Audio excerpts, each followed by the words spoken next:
Depuis un certain temps, lorsque le Canada négocie un accord de libre-échange avec un pays, comme par exemple les Amériques actuellement que nous y travaillons, il doit obligatoirement y avoir en parallèle un accord dans le domaine des droits du travail.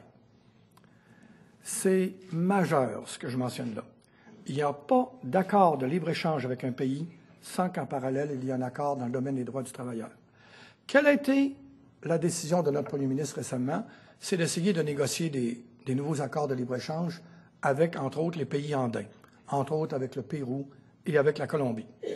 Alors, d'un côté, le ministre du Commerce international approche les deux pays pour négocier cet accord de libre-échange, et de notre côté, en tant que ministre du Travail, ma responsabilité, c'est effectivement d'arriver à négocier un accord dans le domaine des droits des travailleurs.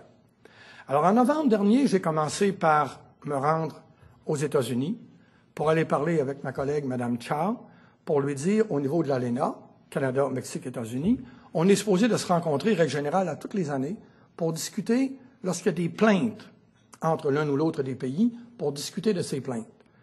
Ça fait, je pense, 3 ans, si ce n'est pas davantage, qu'il n'y a pas eu cette rencontre.